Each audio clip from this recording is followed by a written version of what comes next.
મિત્રો, આજે આપણે વાત કરવાના છીએ નમો લક્ષ્મી યોજના વિશે. ધોરણ 9 થી 12 સુધીની છોકરીઓને 50,000 રૂપિયા સુધીની સહાય છે એ આપવામાં આવશે.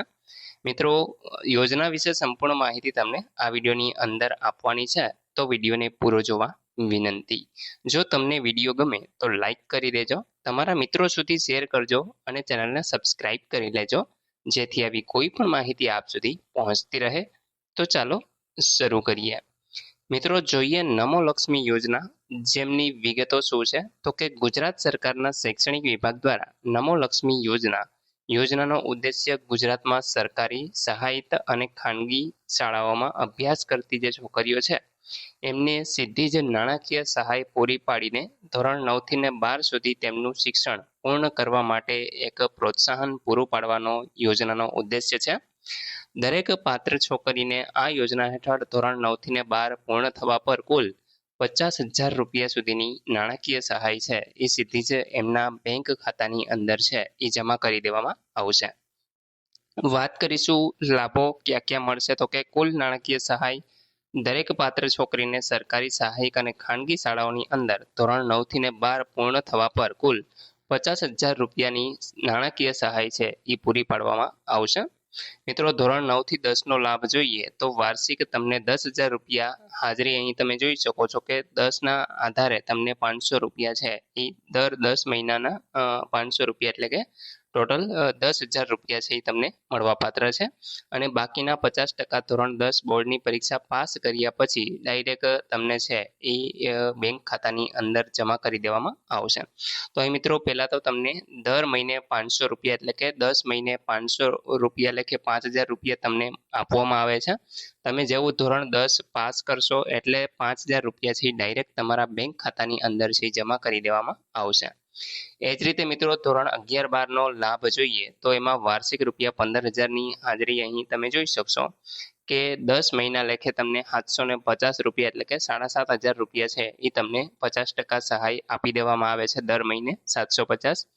ધોરણ 12 બોર્ડની પરીક્ષા તમે પાસ કરશો એટલે તમારા ખાતાની અંદર બીજા 7,500 છે ડાયરેક્ટ જમા કરી દેવામાં આવશે.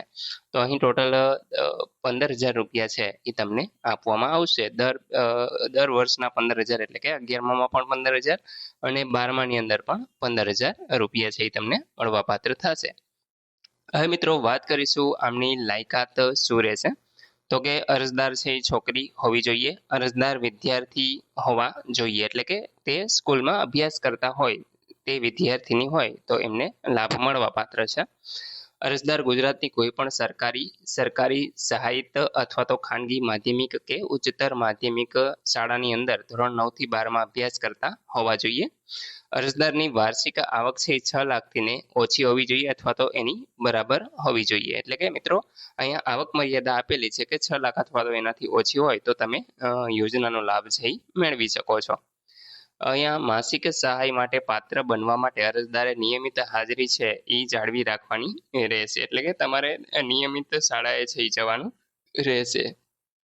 ત્યાર પછી મિત્રો, અરજી પ્રક્રિયાની વાત કરી તો અરજી તમે ઓનલાઈન છે એ કરી શકો છો, જેમાં અરજદારોએ શાળાના સત્તાધિકારી પાસેથી અરજી ફોર્મના નિર્ધારિત સ્વરૂપની હાર્ડ કોપીની વિનંતી છે એ કરાવવાની રહેશે.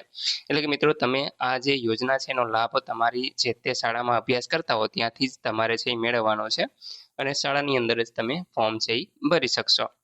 ત્યાર પછી બીજું સ્ટેપ જોઈએ તો અરજી પત્રકમાં તમામ ફરજિયાત વિગતો પ્રદાન કરો અને તમામ ફરજિયાત દસ્તાવેજોની નકલ છે એ તમારે અહીં જોડવાની રહેશે. અહીંયા મિત્રો, સ્વપ્રમાણિત એટલે કે તમે છે જે પણ ઝેરોક્ષ આપો છો તમારા ડોક્યુમેન્ટની તો એની નીચે તમારી સાઇન છે એ હોવી જોઈએ. ત્યાર પછી મિત્રો, યોગ્ય રીતે ભરેલું અને સહી કરેલું અરજીપત્રક સહાયક દસ્તાવેજો સાથે જિલ્લા શિક્ષણ અધિકારીને સબમિટ છે એ કરી દેવાનું હોય છે. ત્યાર પછી મિત્રો, વાત કરીશું ચોથા પગલાની. તો જેની પાસે અરજી જમા કરાવવામાં આવે છે તે સંબંધિત અધિકારી પાસેથી તમારે રસીદ અથવા તો સ્વીકૃતિની વિનંતી છે એ કરવાની હોય છે. તો આ રીતે તમે છે એ શાળાએથી જ ફોર્મ ભરવાનું હોય છે. મોટા ભાગે શિક્ષકો છે એ આ ફોર્મ ભરી દેતા હોય છે.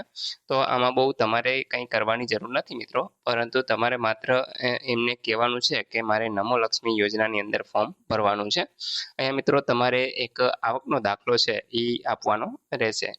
તો તો આટલા છે એ ડોક્યુમેન્ટ બાકી જે પણ માંગે જરૂરી ફોટા છે તો એ તમારે આપવાના રહેશે. બાકી આવકનો દાખલો છે એ ખાસ તમારે અહીં જોડવાનો છે. તો મિત્રો આ રીતે છે એ તમે નમો લક્ષ્મી યોજનાની અંદર ફોર્મ ભરી શકો છો. બાકી જે તે શાળાની અંદર તમારે છે એ અધિકારીનો સંપર્ક કરી અને વધુ માહિતી મેળવવાની રહેશે. તો મિત્રો આશા રાખું છું કે નમો લક્ષ્મી યોજના વિશે તમને સંપૂર્ણ માહિતી મળી ગઈ છે. તેમ છતાં પણ કોઈ પ્રશ્ન હોય તો તમે કોમેન્ટ દ્વારા પૂછી શકો છો. વિડીયોને લાઇક કરી દેજો, તમારા મિત્રો સુધી શેર કરજો અને ચેનલને સબસ્ક્રાઇબ કરી લેજો, જેથી આવી કોઈ પણ માહિતી આપ સુધી પહોંચતી રહે. વિડીયો જોવા બદલ આપનો ખૂબ ખૂબ આભાર. મળીએ એક નવા વિડીયો સાથે. ત્યાં સુધી જય હિન્દ.